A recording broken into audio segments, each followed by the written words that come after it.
There we go. Hi, everyone. Olivia Reiner here for Packers News, joined by Jim Ozarski, and we are here to join you guys and chat a little bit about what Matt LaFleur had to say in his final press conference of the season. My goodness, how time flies. Yes. Yes, it does. And of course, we'd love to take your questions, anything else related to looking back at the season, taking a little bit of a bigger lens and zooming out just to chat about how everything went, your thoughts, our thoughts. We'll discuss all the thoughts on today's chat, Jim. All the thoughts. Yeah, I mean, Matt LaFleur spoke for about 30 minutes today here at Lambeau Field.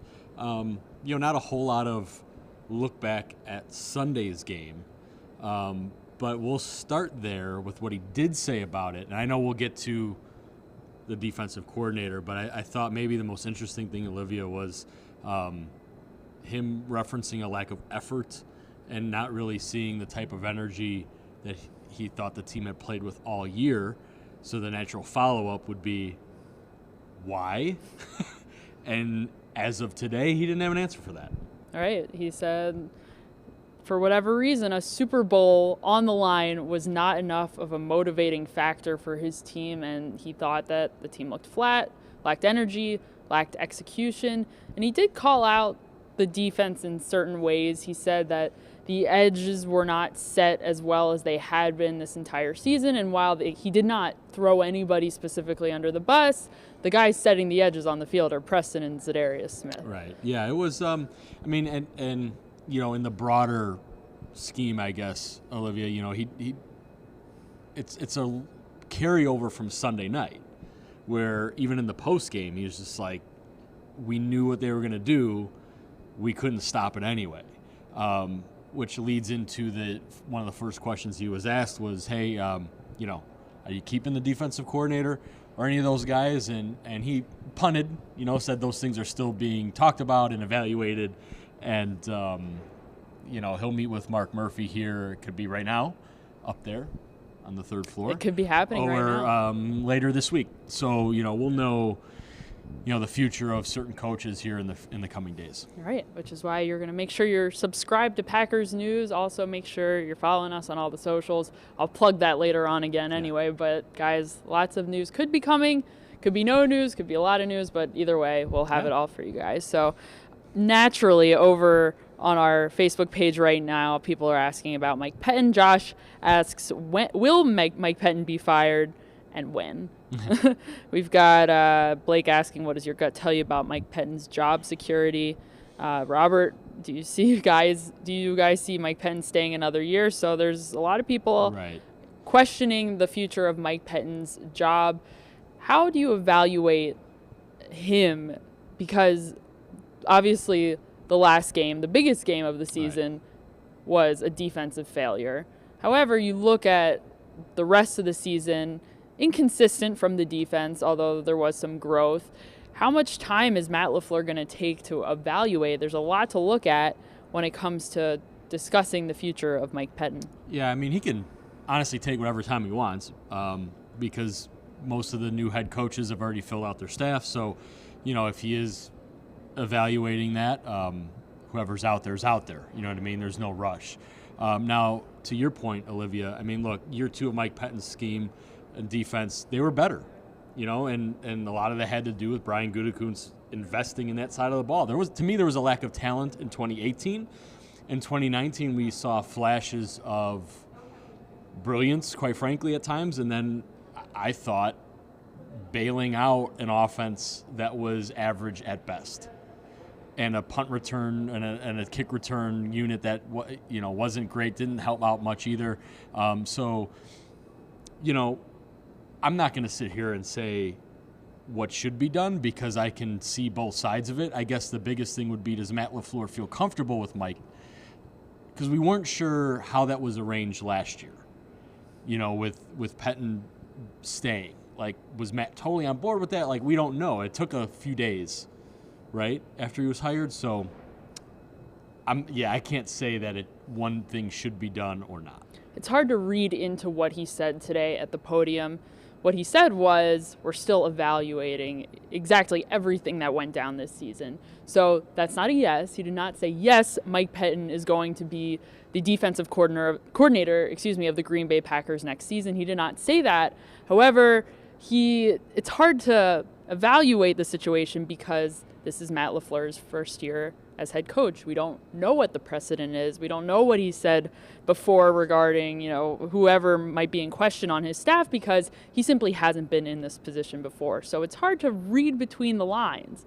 Yeah, no, and honest, I guess that's why you're watching, for us to do that sort of thing. But I guess when it comes to this type of thing, because I don't know. So I have a hard time, just making a definitive statement one way or the other. Which I think is probably why he was ambiguous as he was, to sort of prevent that type of thing. I mean, that's, I guess, for others or maybe for you guys to say that the guy should be fired. But I think, look, that was one game. I think you have to evaluate an entire season. And quite frankly, that was a team loss on Sunday, Olivia.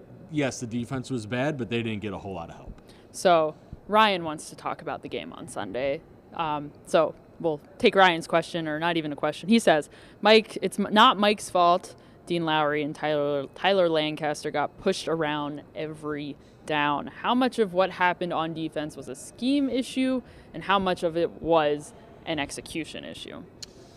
Yeah, that's tough because on one hand, you could say the scheme was bad because the players were not in positions. On the other, if the head coach is talking about energy and effort, that's a player thing. So, no, there were mistakes all the way around. And, I think up front the Packers were beat up, physically dominated. And I think that's where you needed the coaches to help in the second half. I don't know if the first half, Olivia, they had time for that. The offense was, punt, turnover, punt, turnover. I don't think they had enough time literally to fix anything. I think at the half the coaches maybe could have helped, but when you lose like that, it's a little bit of everybody. Yeah, we've got Ryan saying that Sean Menenga has to be out as well. What about 13-3, right? Fire everybody. Yeah, why not? Let's just get rid of everyone. There was an improvement on special teams from last year. It was a small improvement, but it certainly was an improvement. I believe they finished the season 26th overall in special teams. Yeah, with the Rick Gosselin rankings, I think they were a little better than that. Maybe in the Football Outsiders, if you're into those metrics. It was better.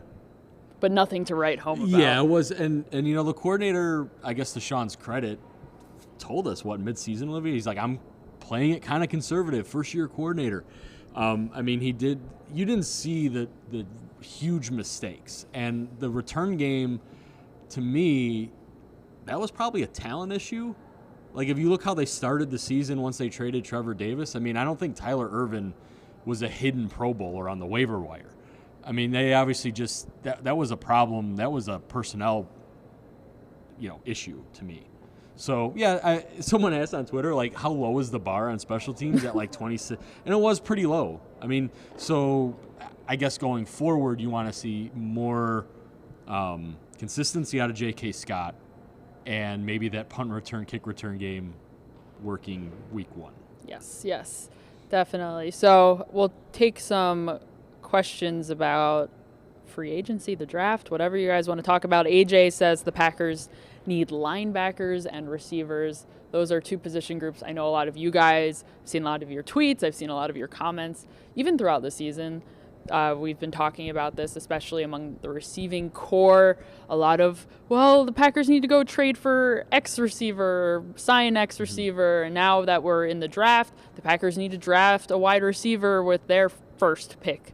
So what do the Packers really need? Matt LaFleur was asked today about the talent at wide receiver on the team currently, and based off of his answer, I'll be honest, he was very vague, and I could probably read between the lines there. He did not give an answer.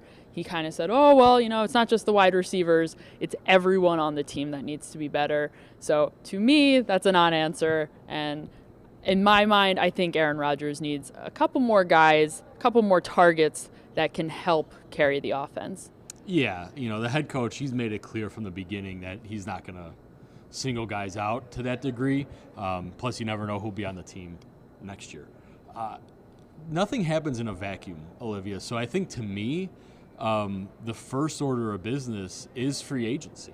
It is, what are you doing at right tackle? Because if you bring Brian Bulaga back, that's a lot of money.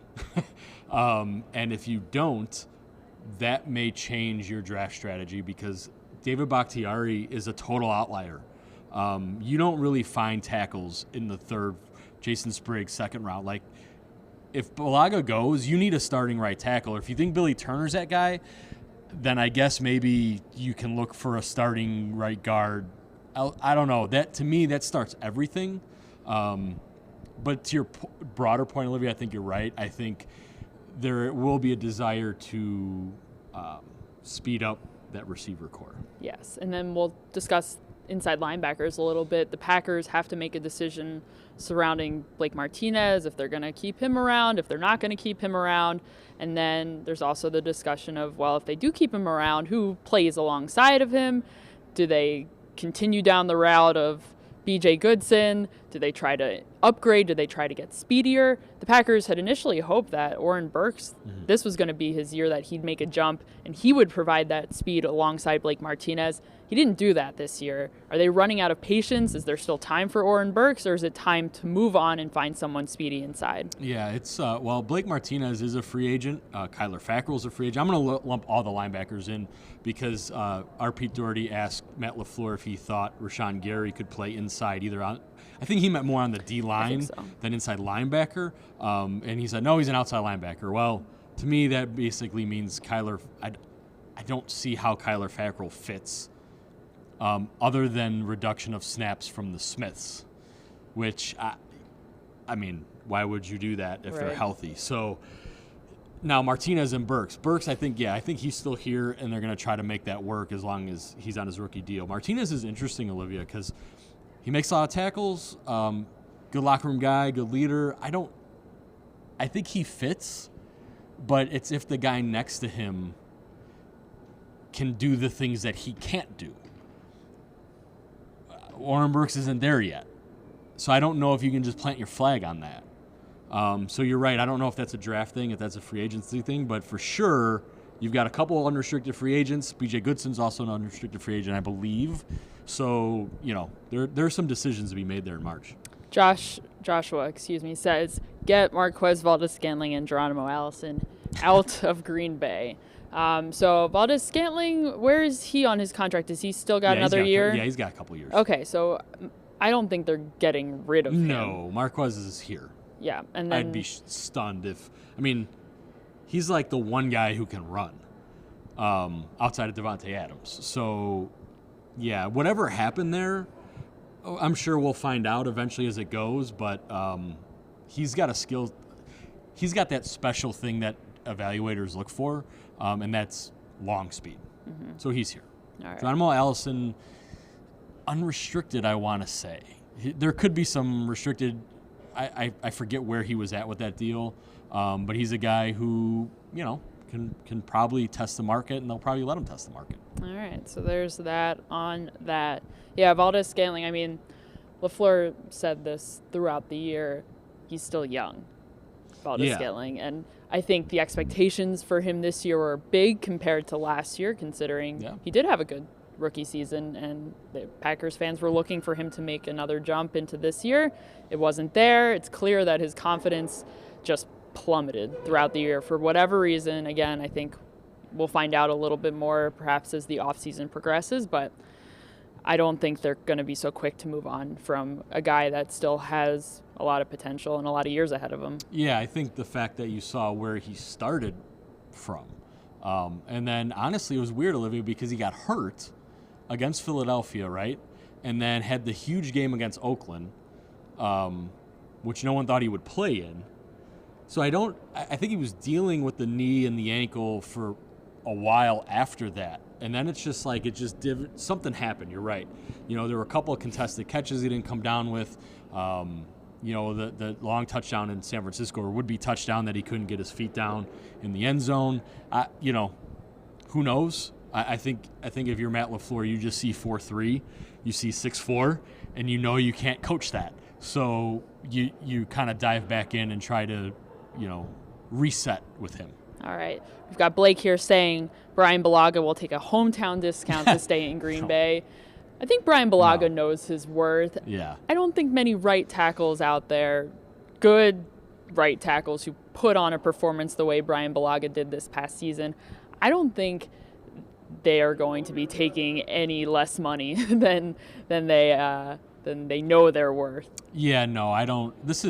And Brian Bulaga at 30 years old knows this is his last bite at the apple. And no, I don't think there's a hometown discount. I think where that may come in is if the money is so close that comfort and family trump. But at the end of the day, these guys are trying to set themselves up for a very difficult retirement life, physically, emotionally, all that stuff we know comes with hitting your head against other people for a living. And look, I know you might be looking out there, get rid of him, he's injury prone. Look, first of all, he's probably the second best right tackle on the market behind Tennessee's Jack Conklin. Will be 31. Lane Johnson got $70 million, and he hasn't played a full season in 4 or 5 years either. Now, I know he's a little younger, but that's the thing. Like, these guys, they get hurt. And Brian Bulaga is still very good. He's not going to get $70 million because I don't think, he's not an all-pro, Pro Bowler, all that stuff. But he's going to get paid. And so, I don't know about hometown discount, and I don't know, I don't know if you're the Packers what you do there, to be honest. If it's me, I think you pay him and keep him. Yeah. And you draft a tackle in the second round, third round, like you tried with Jason Spriggs. But we'll see. As you said, what they decide to do with Bulaga is going to set the tone for what they do. I think when the draft starts and perhaps because I just don't think you get tackles in the fourth round. Bakhtiari is such a outlier. Like, you can't count on that. So we'll see. Unless they know the free agent market is where they're going to find their next guy, or they think Billy Turner's that guy. Yeah. And then you can find a guard later. That we know. Those are questions Brian Gutekunst probably knows the answers to already. I don't think he'll tell us Friday. Maybe he will. It doesn't hurt to ask, right? Patrick says, keep Mercedes Lewis, but please don't keep Jimmy Graham. They need a number one tight end.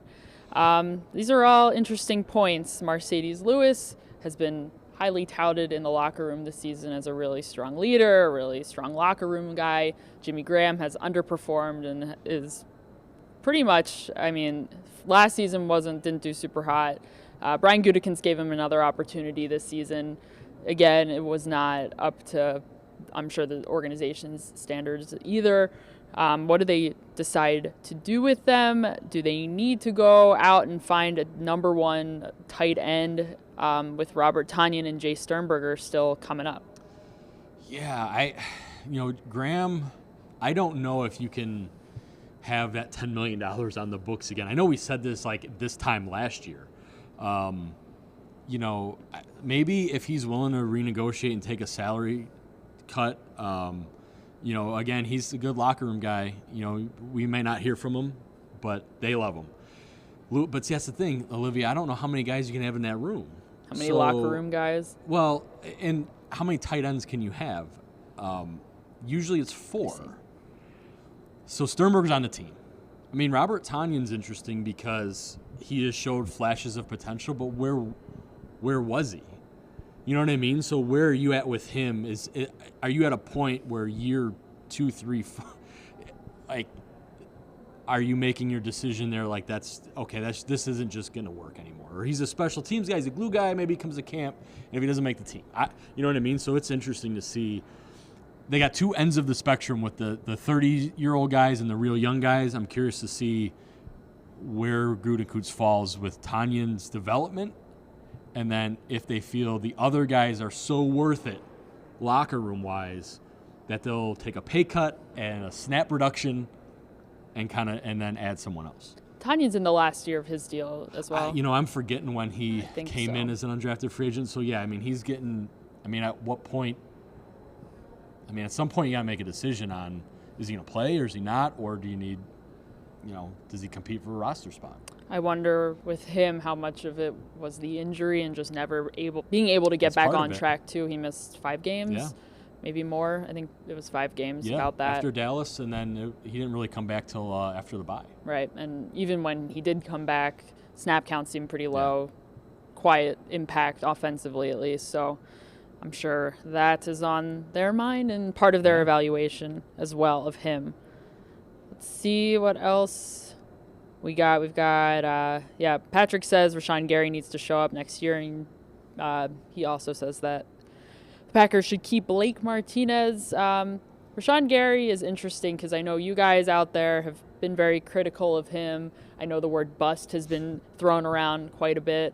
At the end of the day, even though he may have not exceeded expectations, one, it's too early to call anyone a bust at this point. Well, not anyone, but like any of the draft picks from last season. Too early to call them busts.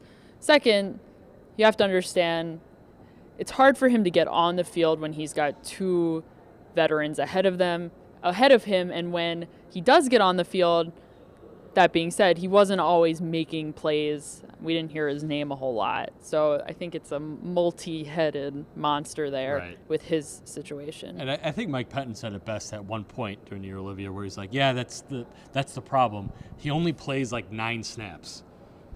And how do you ask a guy to have sacks, fumbles, whatever you're looking for in 9 snaps? I mean, there's a reason the Smiths or whomever make a ton of plays because they play like 85 or 90% of the snaps. They're on the field more. And so I really hesitate to say anything about Rashon Gary because we just don't know.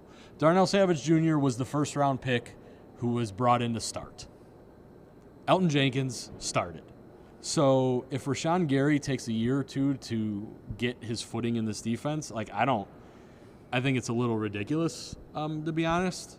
I don't really know, who would he play over? Kyler Fackrell? And everyone's like, oh, Kyler Fackrell. Well, here's the thing. Kyler Fackrell is their best outside linebacker in coverage. You're not having the Smiths cover guys. You're not having Rashon Gary cover anyone when he just had never played with his hand off the ground. You know what I mean? So I just think it's I think it's because you're a number 12 pick. Premature. And yes, the expectations are high. Absolutely. But that being said, it might be Kyler Fackrell's year to walk. I mean, he might not be around, and that's one less guy that Rashon Gary has to compete with.